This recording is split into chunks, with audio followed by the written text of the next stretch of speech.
Can you talk about what happened on May 26, 1989, when a former graduate of North Summit High School named Jeff Ball was serving a mission for the Church of Jesus Christ of Latter-day Saints when he was shot and killed with his missionary companion in Bolivia?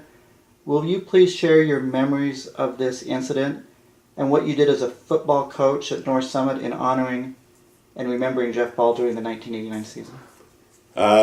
That's a day that I will never forget. And as you talk about it, those images come back.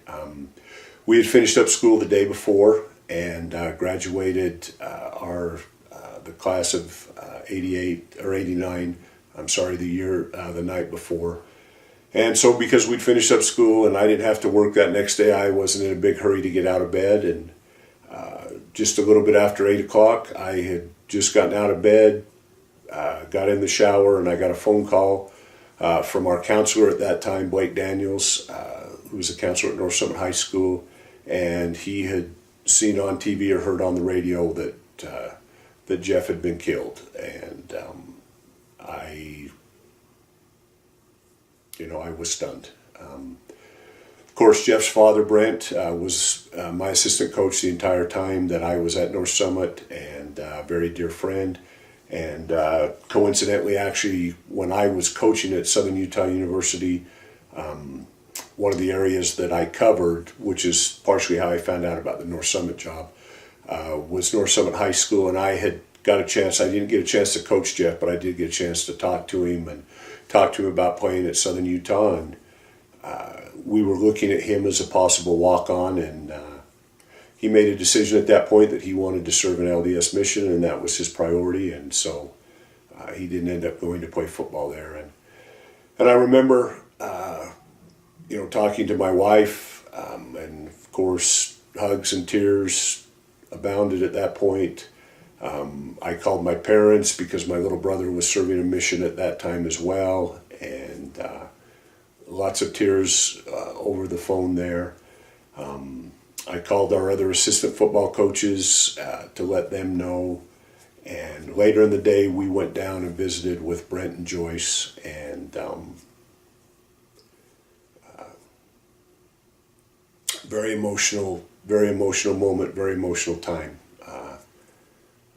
It was, obviously they were in great pain, but it didn't last long.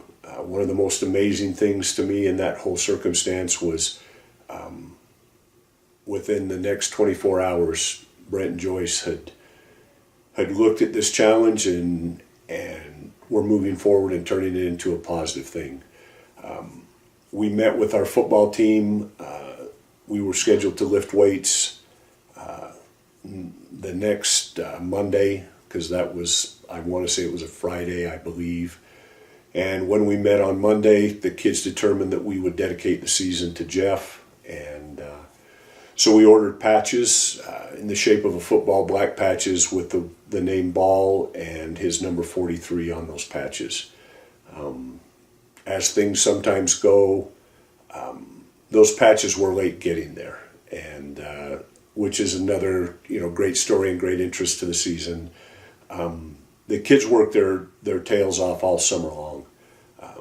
This was something that was important to them and that they wanted to make a big deal of. We got to the point where we were playing the first game against Morgan, and the patches still hadn't come in. The sporting goods salesman promised me that they would be in. And so North Summit being the wonderful place that it is, we had all kinds of football mothers with sewing machines ready, and my wife was set to take out jerseys and patches, and we were going to get them sewn on.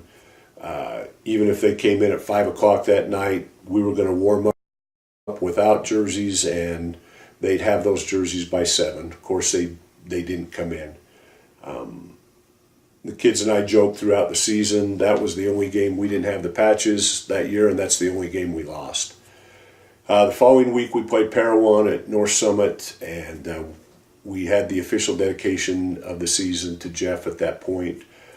Presented his parents with a plaque and a jersey, had a plaque and a jersey that we put in the trophy case, and had a moment of silence. Parowan coach was a good friend of mine, Scott Henderson, and his kids were very touched and moved, as was he, to participate in that ceremony that night, and he felt really good about it. And I'll tell you what, our kids came out that night, and it didn't matter who we were playing. We were not going to lose that game.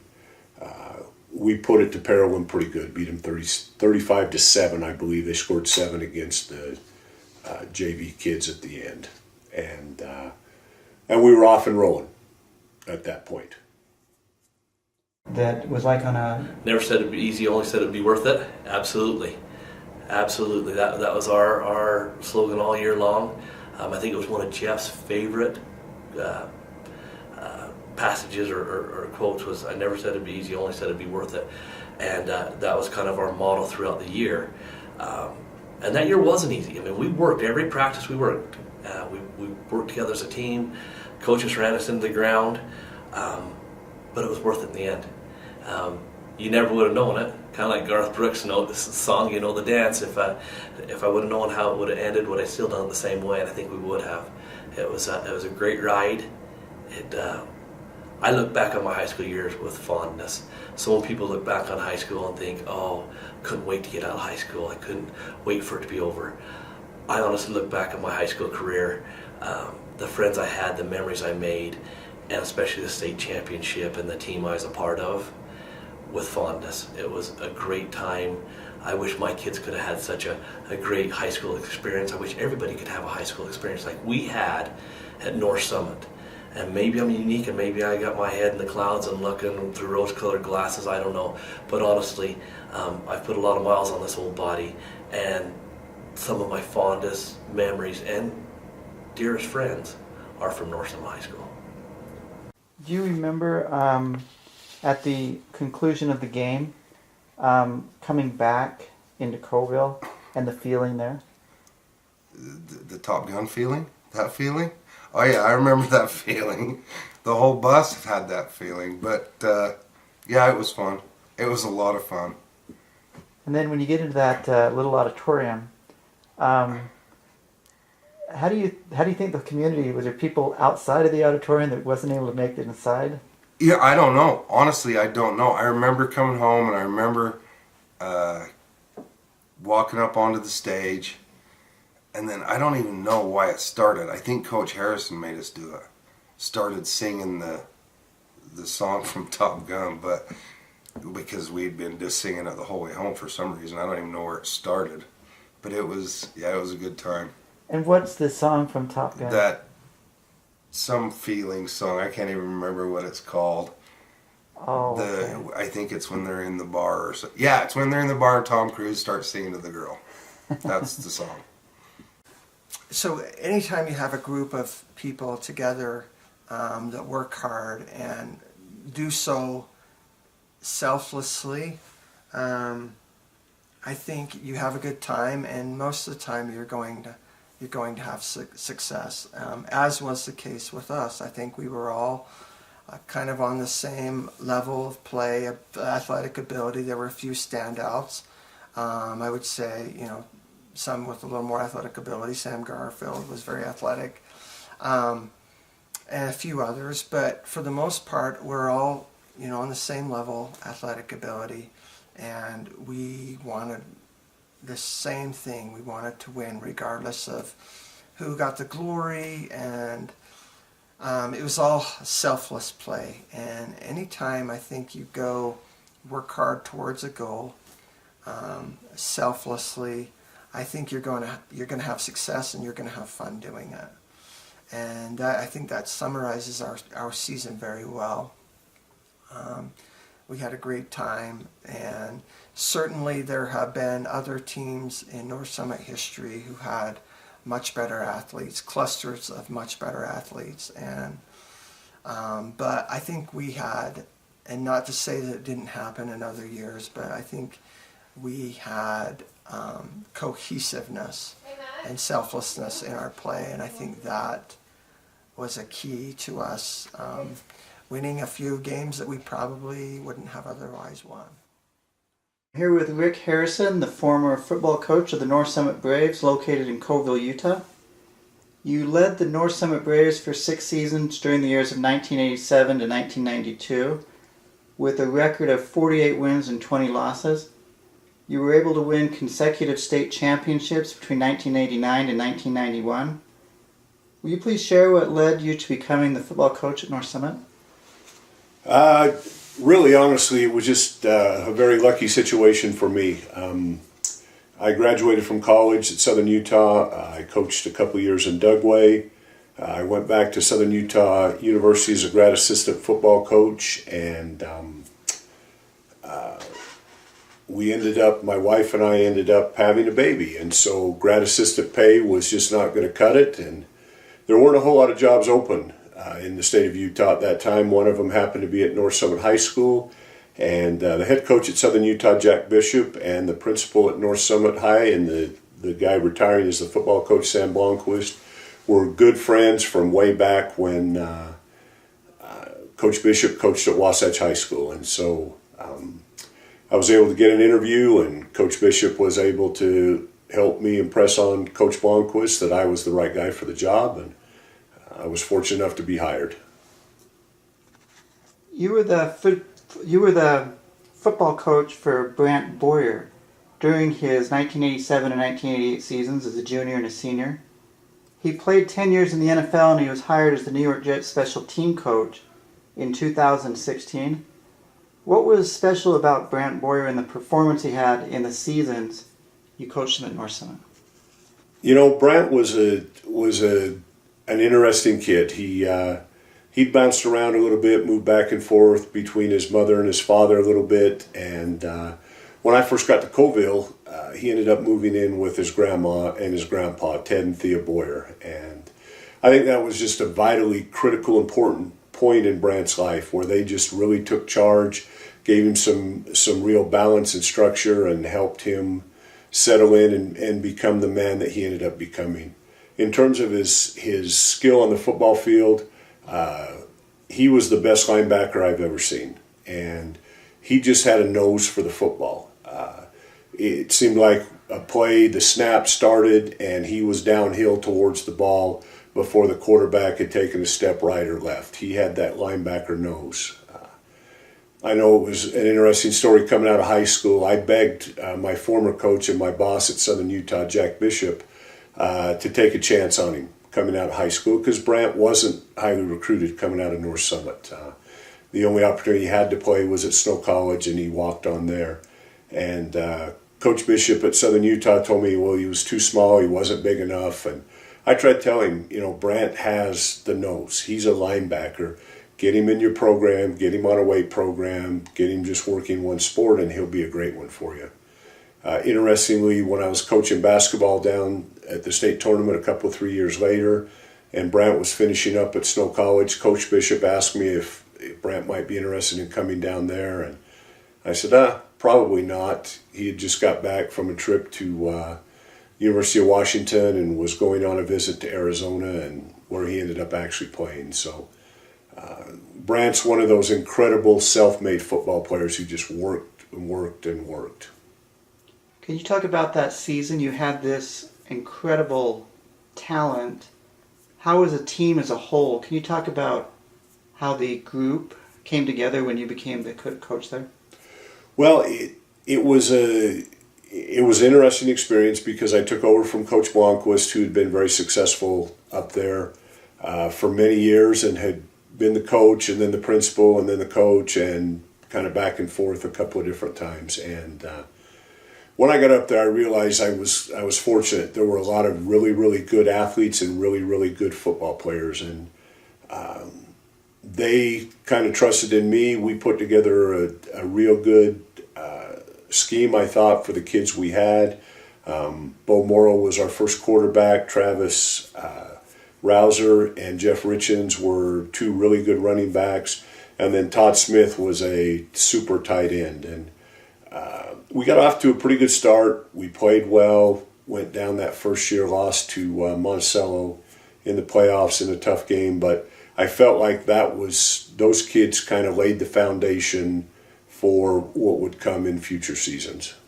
So the next season after that first run you had with those guys. I think you went like 4-5 the next season. Yeah. Do you remember what your record was the first year? I want to say the first year I think we were 6-4, if I remember correctly. Seems like we were 6-4, but I may be off. But the next year we did struggle. We Bo came back as a quarterback for us. We lost Travis and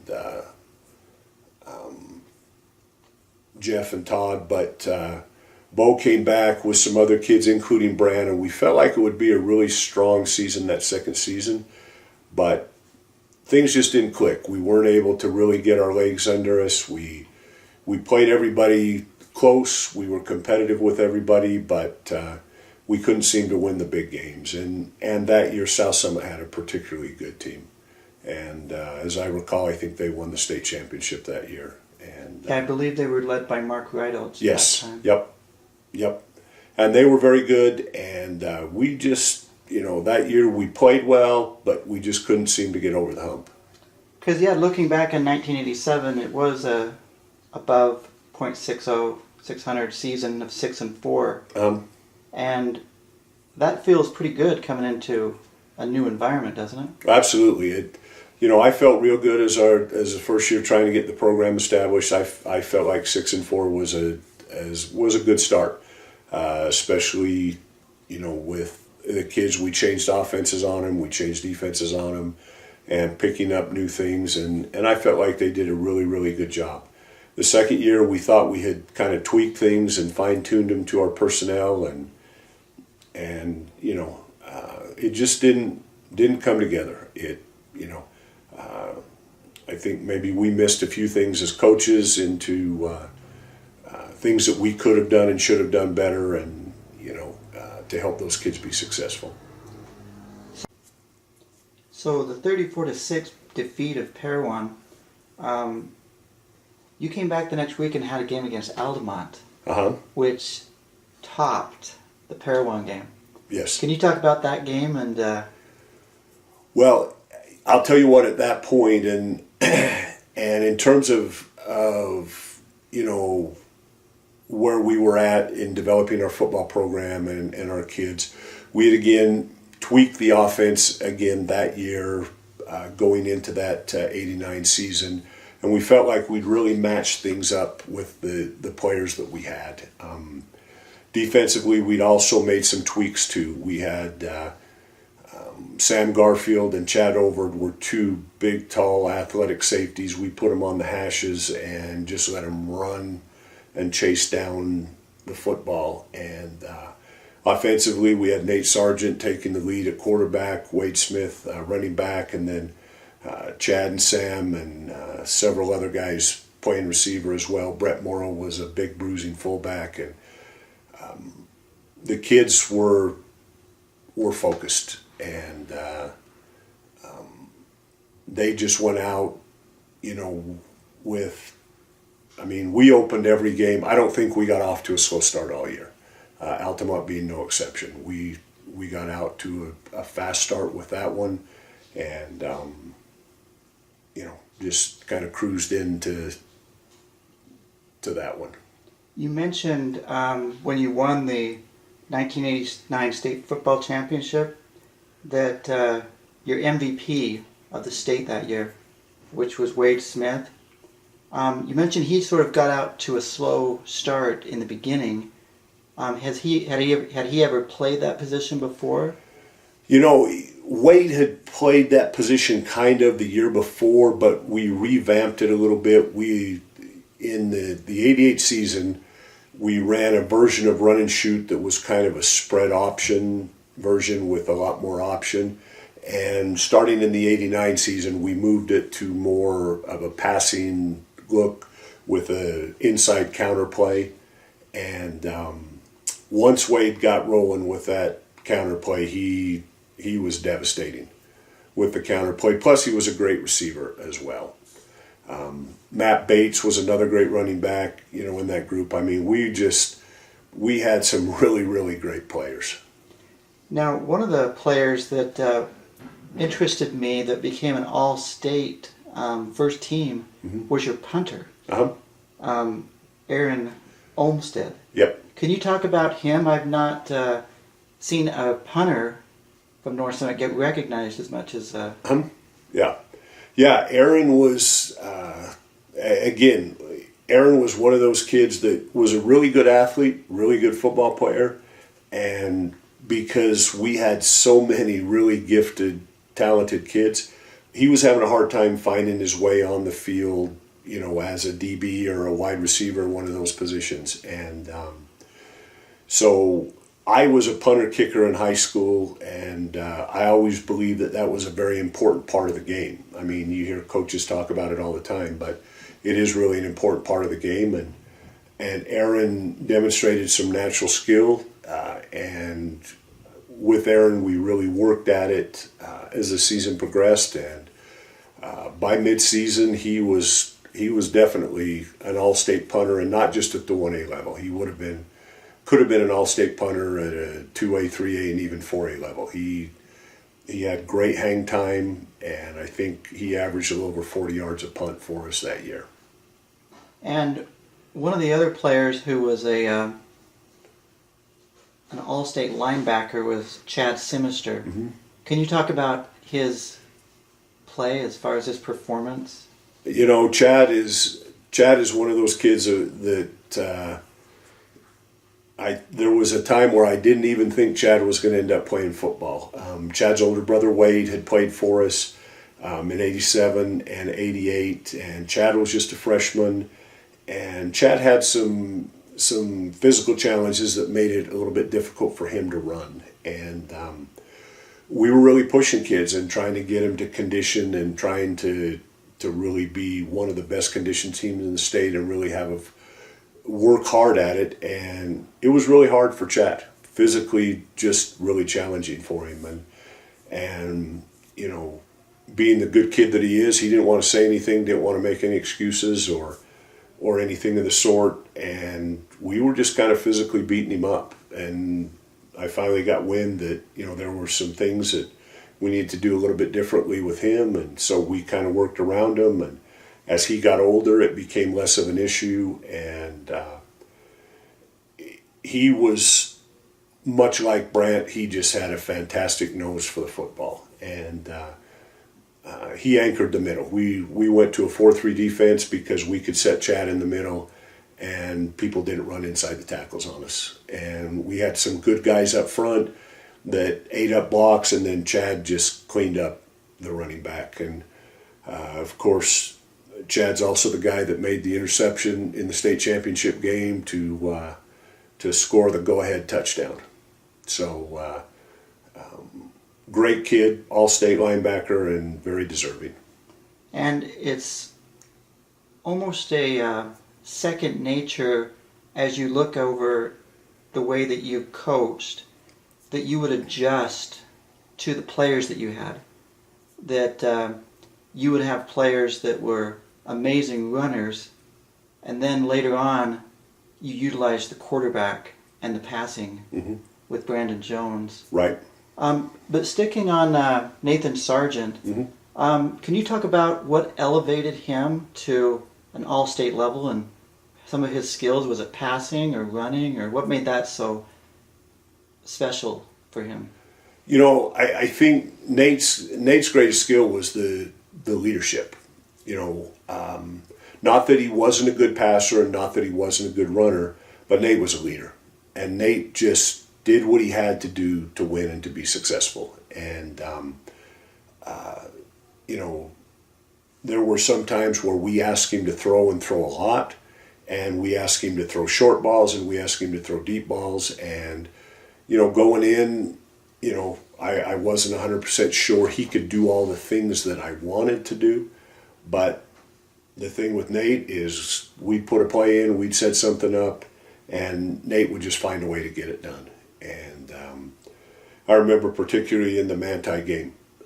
And again, I thought Nate was an okay thrower, but in the Manti game, and Manti ended up playing for the 2A state championship that year, and we went down to Manti about week 7 or 8, and and beat him pretty good. Beat him, I think, 35-14.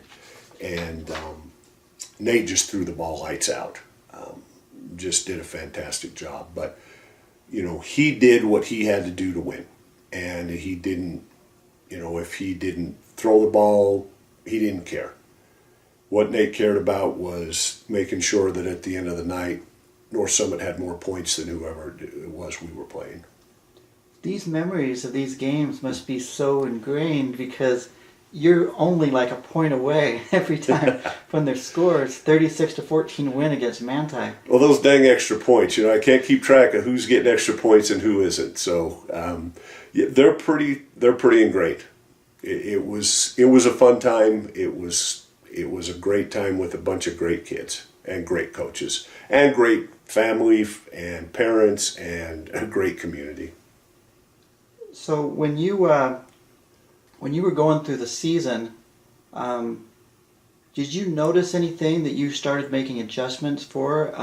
How much preparation would you suggest a coach put into that wants to elevate a team and take advantage of all the talents?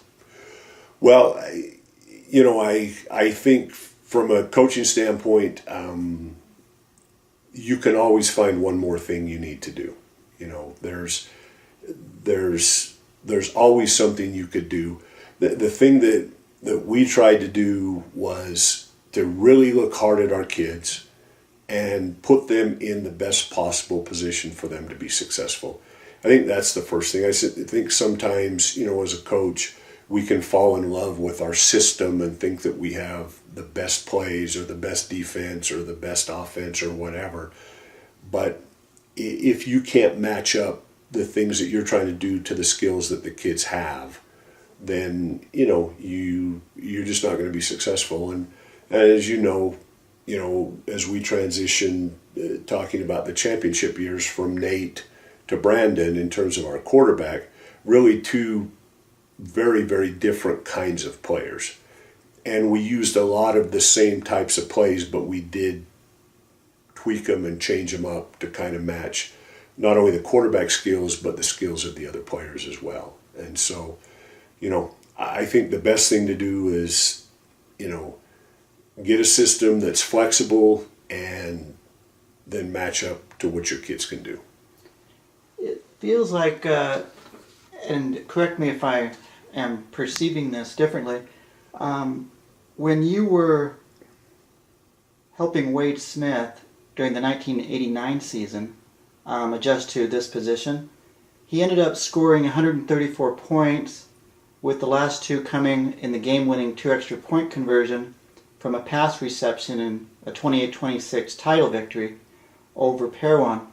He was 5'9", 155-pound senior, and he accounted for nearly 2,000 all-purpose yards as the team's leading rusher, kick returner, and second leading receiver. You mentioned in an interview it could have been more, and you mentioned that he got off to a slow start, mindful of the Braves' new-look offensive line and Smith's inexperience at halfback. By the fourth game, he had hit full gear. Mm-hmm.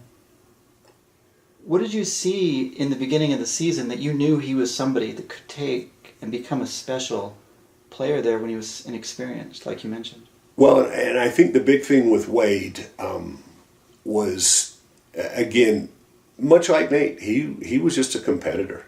He just wanted to win. And,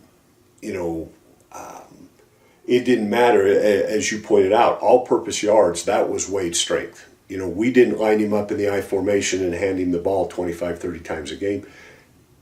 And saying that, I think we could have, and I think he would have been very successful.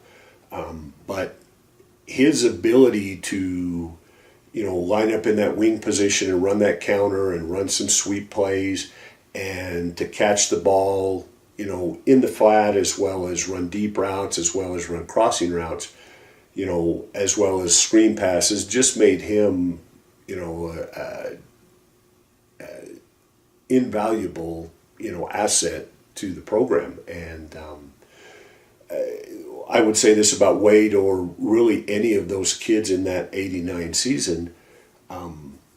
the backs and receivers, it was hard trying to defend us because we had weapons. We just had weapons.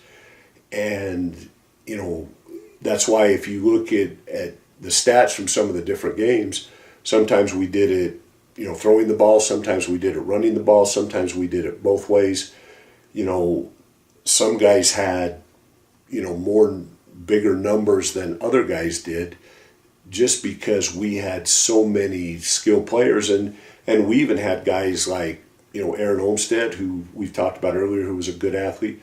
We had Daniel Bates, who was another good running back, but we couldn't find time for those guys because the guys in front of them were just so good, One of those players that was notable was I think you might have mentioned Brett Morrill, who was an all-state second-team running back.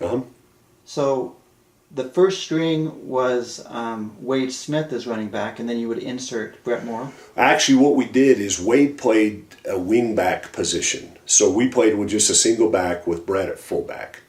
So Brett was a true traditional fullback. And basically we had two plays for Brett, dive right and dive left. And then Brett helped make Wade because Brett hit the hole. And, Brett helped his offensive linemen create holes too, because if they didn't create a hole, they were liable to get Brett's helmet up the backside. And he was just a hard, fierce, traditional fullback type runner. And so he would really create that condensing of that defense. And then Wade was able to come in and run the trap plays and the off tackle plays and those kinds of things. And, the group we had played so well off of each other. I mean, the other wingback that in '89 we hardly talk about is Matt Bates, who was the MVP in 1990 and went down to Snow College and, did a great job for 2 years for Snow College. And of the three running backs, Brett, Wade, and Matt was kind of the forgotten one during that first year. And, and then, like I say, with Sam Garfield and Chad Overt out on the outside at receivers, we could attack you in a lot of different ways. And so, just a very great and effective group. And this was a question I was going to ask you about Matt Bates. He became an all-state second-team linebacker, but being spotlighted as a linebacker, you're mentioning that you also had him as a running back. Yeah, we played out of a double slot formation. So again, Matt played the same position Wade did, just on the other side. And so he was a combination receiver, running back, player for us there. And he was a tremendous football player as a junior. Just, if we could have had, a couple more balls to play with, we could have certainly got him passed around because we just had great offensive players. And the thing that I would say about all those kids, and Matt particularly that year, is, Brett was kind of the focal point of the dive inside running game. And Wade was the all-purpose guy that got a lot of the runs. And like I said, Matt was kind of a forgotten guy a little bit. But here's the thing. None of those kids ever complained. Ever. I never heard a complaint about, I'm not getting touches, I'm not getting balls thrown my way, I'm not whatever. They just, bottom line, wanted to score more points than the other team. And they didn't care who did. And going into that season, did they talk much about Jeff Ball and what it meant to them to win, or was it more focused at the beginning of the year and during the season you were just all about football? It kind of had an ebb and flow to it a little bit. Obviously, right after Jeff passed away, and then, the kids were all there at his funeral. Those kids were all sophomores, when he was a senior, or freshmen, when he was a senior. And of course, so they were the freshmen looking up to that senior. So this was a kid that they had a lot of love and respect for. And right after, it was a big deal, and it really helped motivate some of our summer workouts. And then as we got towards the end of the summer, it kind of dissipated a little bit. But then as we got to the start of the season, then it really picked back up and was huge for that Parowan game, that first home game. And then we got into a little bit of a groove, and kind of just played football until the state championship game. And then it got real big again there. What an interesting, and I don't know if people may have remembered, or I didn't realize it until you mentioned it, that you played Parowan the first game, and then you play them the last game. In the championship. What was the difference? It looks like you had a very commanding first game and a very down to the wire second game. The first game really honestly wasn't as close as the score indicated. We could have beat them worse than that. Our kids were they just weren't going to lose. They weren't going to lose that game. And when we get to the championship game, and we can talk about that too, they weren't going to lose that one either. There was no chance. But Parowan did a great job. They had some very good football players too, and Scott Henderson, their coach, did a great job with them all season long, and they improved as the season progressed. And then we hit the state championship game that year, and really honestly all the pressure was on us. There had been a lot of TV coverage during that week. We had the 3 major TV stations in Utah had all been up to Colville, filmed it in practice. They'd run specials on us during the sports at different times during the week. And,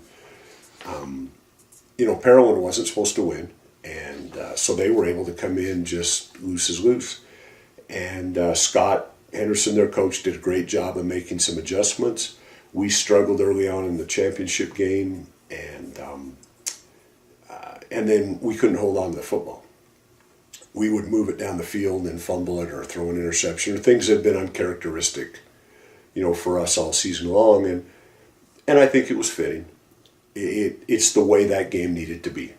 That game would have not had the memory, the value, had it been a blowout. We needed to fight. We needed to test these kids. And, we came out and warmed up, and the kids were they're very nervous. They're very anxious. We played down at Snow College, and like I said, Parowan jumped us right out of the gate. And we fought back, and we went in at halftime. And it was kind of an interesting thing. I had purchased some state championship hats, and I had my wife pick them up on the way down to the game. And nobody knew about it except Coach McKee and his wife, because his wife rode down with my wife and they picked them up. And so my wife had them she had our kids and had them in a big bag, so nobody knew anything about them, sitting up in the bleachers. And we went in at halftime, and from what I've understood, it was somewhat emotional in the stands, because parents were panicked a little bit that this wonderful season was going to go away. And I can tell you, the kids in the dressing room, they were frustrated, and they just knew something was going to have to happen. And we came out in the third, and we score, and we fumble, and we battle, and we get them pinned down deep in their territory. And again, fitting, we get them third down and long, and Dan Bates, playing defensive end for us, Jeff's cousin, gets a great rush, pressures the quarterback, and gets a hand on the ball, tips it up in the air, and Chad Simister circles underneath it and runs it into the end zone for a touchdown. And that ties the game at 26-26, and we didn't have a really solid field goal, extra point kicking game at that point. So we go for the 2-point conversion. Well, this again is how great these kids are. And we had kind of a favorite play we'd run all year long. I'm pretty sure Parowan knew what we were running. Kids wanted to run it. So we run it, and again, this is Nate and Wade now.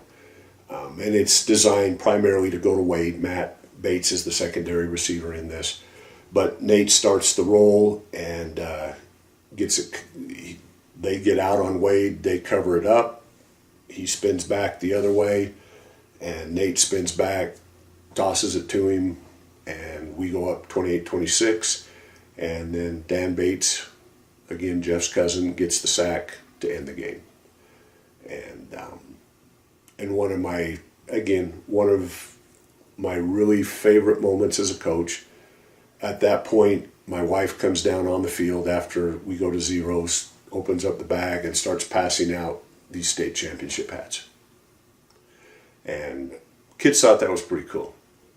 So, and quite a bit later that night, my wife asked me, "So, what happens if you don't win that game?" I told her I didn't ever consider that was a possibility, so I didn't have a plan. I guess you would have just thrown them in the dumpster at Snow, and we'd have been out the money, and oh well. It's interesting that a young lady at the time, Angie Sargent, attended the games with Brent and his wife and all the games. Can you share anything that happened between you and Brent during the championship? Well,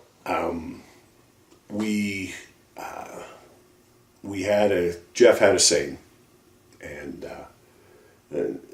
it was on a card that he had with a picture of the Savior on the front that he had in his apartment when he was killed, and on the back it said, "I never said it would be easy. I only said it would be worth it." And Brent brought that and put that up in the locker room before the game, and that was a very emotional moment for me and for all the kids. And you're in a locker room where there's usually a lot of talk and things before the game, and when that went up, the locker room went silent and went quiet. And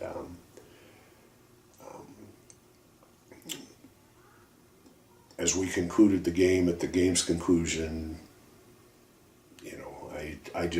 I don't even remember words specific, but I remember a hug with Brent, and feeling like, yeah, it hadn't been easy, but it certainly was worth it. So you have the parade Uh-huh. home. Can you talk about the feeling the team had as you came into Colville down the freeway in Wanship? Yeah, we it was an afternoon game, and we had set up to have a little team dinner afterwards, and so we ate at Shoney's, because if you got a bunch of football players, you want a buffet if possible, and we stopped there and ate, and then as the team came in to town with the fire engines, and down through Wanship and Hoytsville and into Colville, it was a very special moment, and the kids were excited. There were a lot of people coming out of their houses and waving and talking, and then we convened with everybody coming to the auditorium there at the high school, and introduced the players and gave the captains an opportunity to speak a little bit, and it was a very special moment. There was a lot of excitement, and in all honesty, there was some relief too, because as the pressure of getting a little publicity and being on TV, and these kids just desperately wanted to make sure they finished that season off. There was also that kind of just emotional, we've done it, And as a coach, had you, in your previous experience at Grantsville, were you ever part of a state championship, or was this one of the first? I was a part of a few state championships as a player. We won 2 in baseball, 1 in basketball, 1 in football when I played, and then this was actually my 5th year as a high school coach, and so this was my first one, as a coach, and it was a very special moment, very special, and even so many things around it. You know, as we ordered T-shirts and rings, and the kids' excitement, and then we did a highlight film, and we'd never done highlight films at North Summit before. And highlight films were kind of new back then; not everybody was doing them. And so we got together, and the kids picked out the music and, you know, things they wanted to do. And then as we got to that point, John Moss from Heber City did the highlight film for us, and we were getting close to him having it wrapped up. And the kids every day, coach's highlight film, coach's highlight film. When's it going to be here? When's it going to be here? Every day. And so I told him, oh, it's, you know, it's going to be soon. We'll have it in a day or two. And I thought, because I was the rec director as well, so I only taught a couple of classes. I wasn't a full-time teacher, so I slipped out to go get the highlight film, I thought, without any of them knowing about it. Well, when I come back, Wade, Nate, most of the kids are sitting down in the gym outside my office. You got it, you got it, you got it. And so we went in and watched it, and it was pretty special. Pretty special.